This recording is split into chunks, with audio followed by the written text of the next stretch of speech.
Today we are in Dunfermline, the place for medieval kings in Scotland. This is a fantastic town and we're going to be walking around the streets of Dunfermline.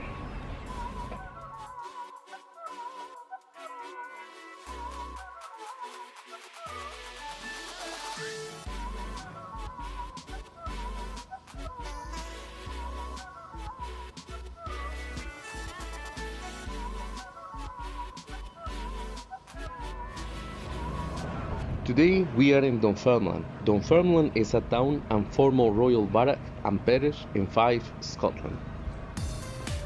The town recorded a population of 50,400 people in 2012, making it the most populous locality in Fife and the 11th most populous in Scotland. Dunfermline's initial economy was based on linen, textile and coal mining. Since the 1950s, traditional industries, particularly linen and coal mining, declined and eventually became obsolete in town, with many factories ceasing production. Today, Dunfermline area has Fife's largest concentration of employment, providing approximately 26,600 jobs in 2009. Hotels, communications, offshore energies, manufacturing, financial services, including major retailers like Amazon, make up Dunfermline major job opportunities. Now we are heading up to the Andrew Carnegie Birthplace Museum at the corner of Moody Street and Priory Lane. We are at Andrew Carnegie's birthplace. This is now converted into a museum, but he was actually born in this place. So his house is actually inside the museum. It was a smaller place, but now it's been converted into a museum, obviously because he was a famous entrepreneur and the richest man in the world. Now let's talk to Kirke, the curator and manager of the museum. Right, so we are here with Kirke. Hello Kirke, how are you? Good. Great. Can you please tell us a little about this place? What's your job here? And just a little background about Andrew Carnegie, please. Right. Yes, so we are here at the Andrew Carnegie Birthplace Museum and I am the curator and the manager of it. The museum has two parts. We have the original cottage in which Andrew was born in 1835, and also the museum hall in which we are now, which was built in 1928 to tell the story of Andrew's business career and his philanthropy, which goes all around the world. Fantastic, fantastic. So when was this open? When you said this was open, this museum? The museum actually first opened in 1908. So that was just the cottage then, and people could go and see where he was born. And the extension was built in 1928 after he passed away, and it was his wife's wish to have a place to celebrate Andrew Carnegie's legacy.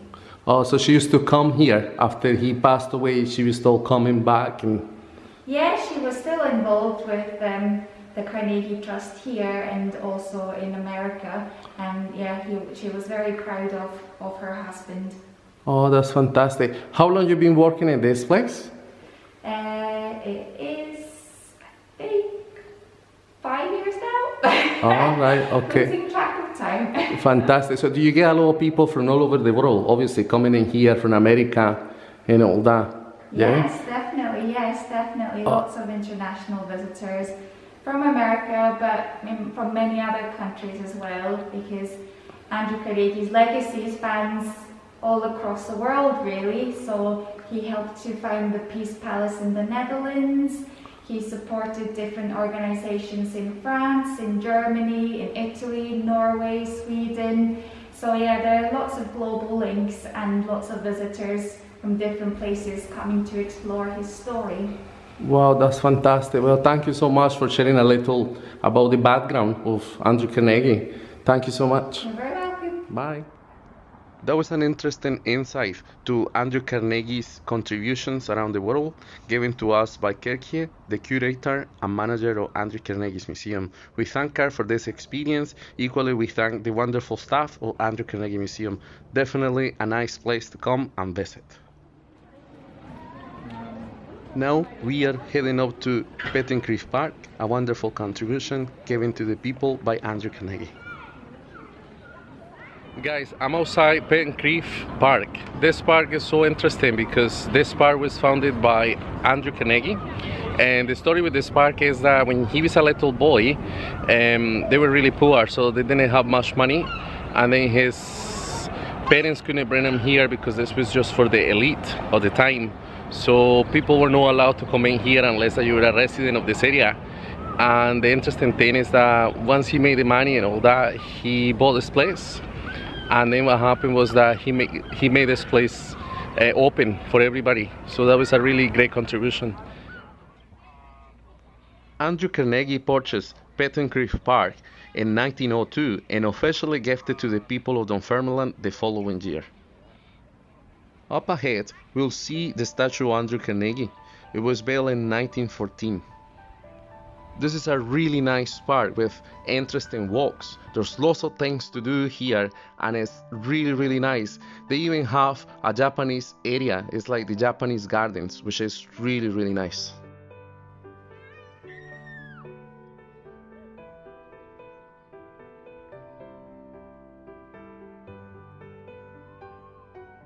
You'll find a pavilion within the park that will offer you a nice lunch or nice refreshments as well.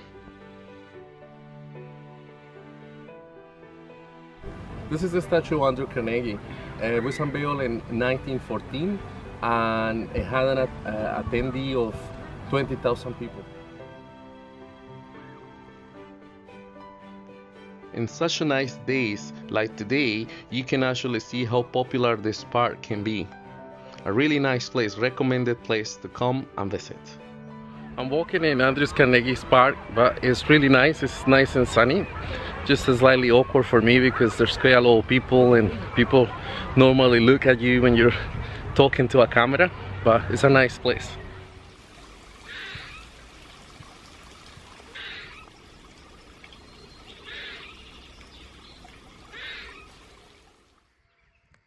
Now we are walking to Dunfermline Abbey Church and we will be speaking to Elaine, who will tell us a little about the history of Dunfermline Abbey Church.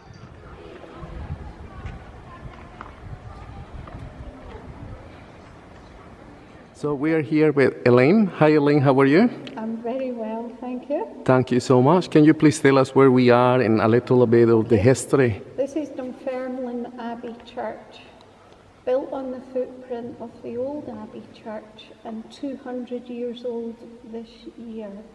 The medieval part of the church really fell into ruin at the time of the Reformation, 1560 in Scotland. And as I say, this church built 200 years ago this year. But not till Victorian times did we get the lovely stained glass. So this window up here, designed and made in Scotland by Strachan, is dedicated to Margaret.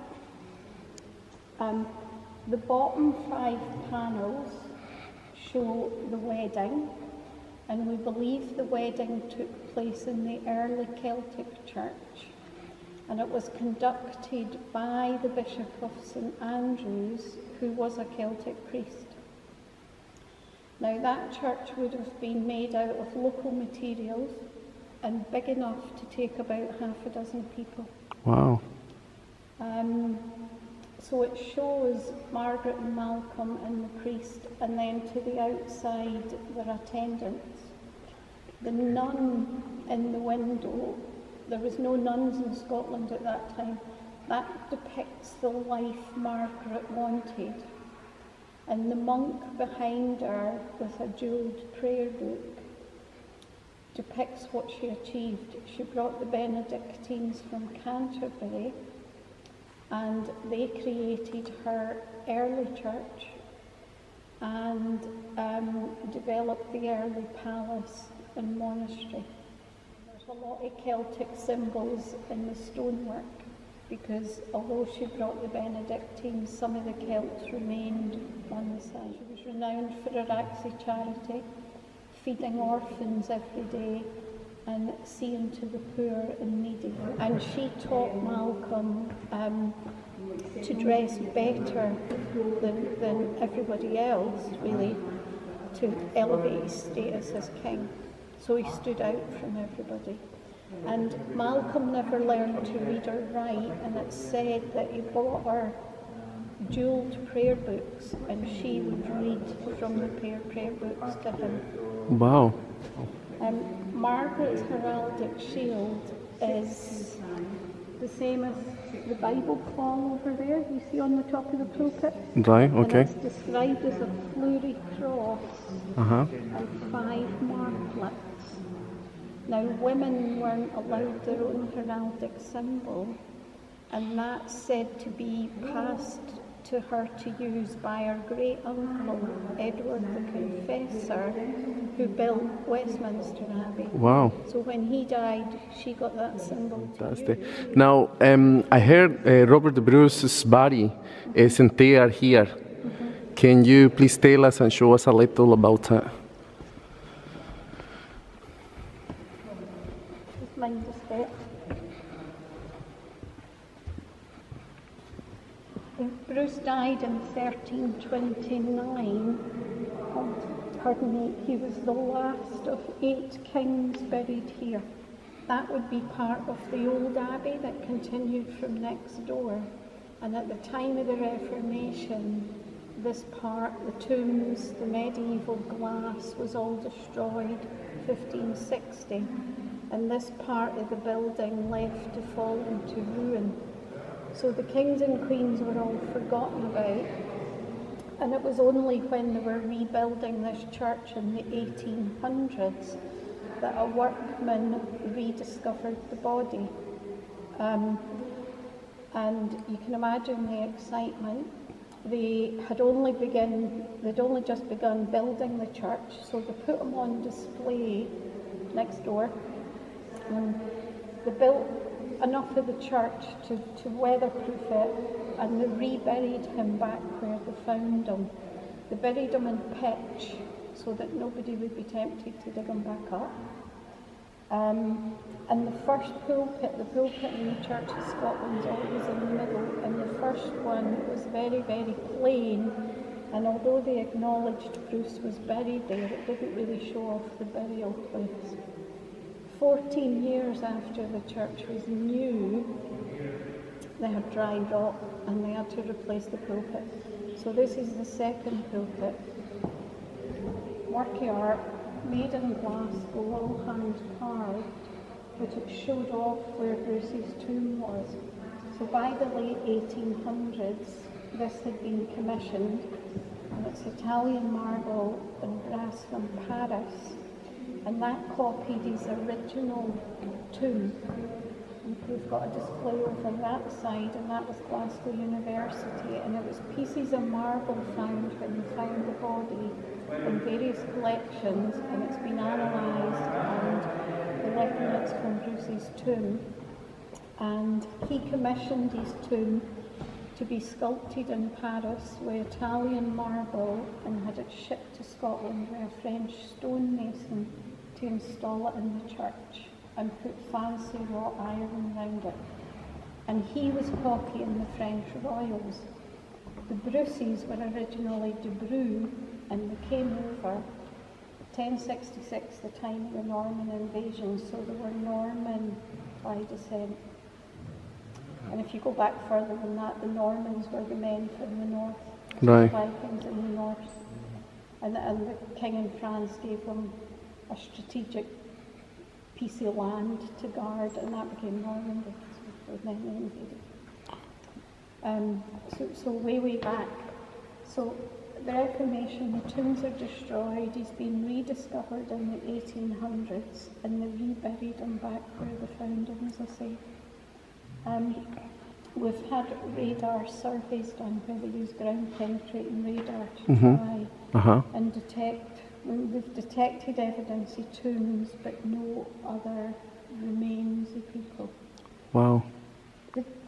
The academics argue, is this really Bruce? Because all it says is he was buried in the middle of the choir, and this whole section rebuilding would have been required. So was he further back? Was he here? And the academics can't decide. So Wow. and, you know, some of them say, yeah, it is, because if you look at the ifs and buts, and one of the big ifs and buts was, he was the last king, and if he didn't like the space left for him, what they used to do was they would move the other tombs out the way and give themselves centre stage.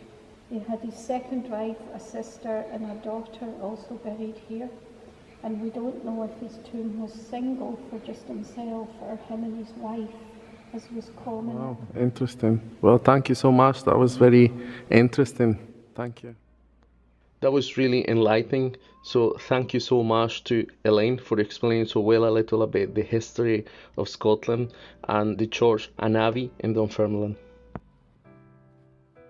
Now we're going to visit SaintMargaret's parish, built in 1896.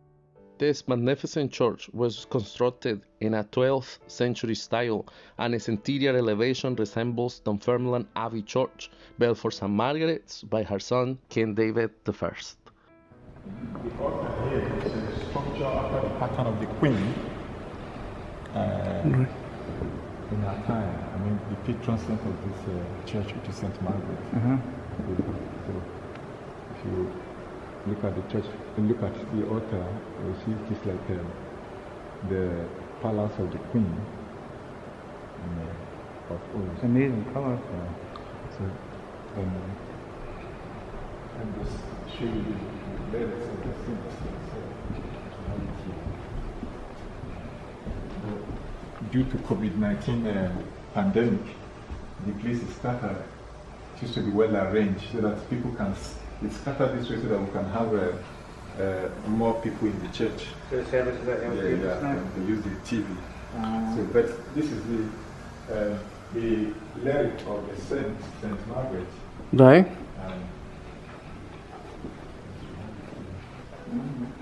Is that a remnant? Yes. Wow. And this is her shoulder Yes. collar? That's her shoulder collarbone. Yes.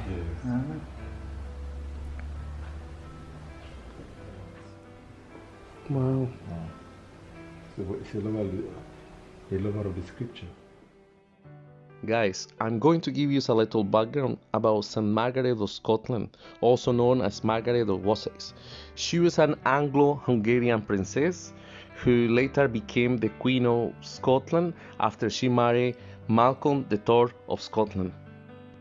Since 2008, the church has been entrusted with the care of the major relic of St. Margaret of Scotland, that is her shoulder bone. St. Margaret grew up in a very religious environment in the Hungarian court. In fact, some people may have said that she even wanted to be a nun.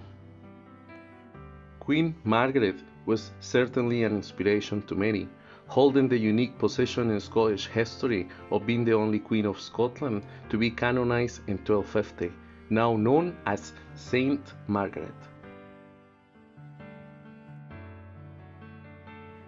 I hope you guys enjoyed the video. If you did, please give me a like. Don't forget to subscribe. Next time we'll be revisiting Dunfermline Abbey and learn a little about the spooky stories of Dunfermline Abbey. Till next time, bye bye.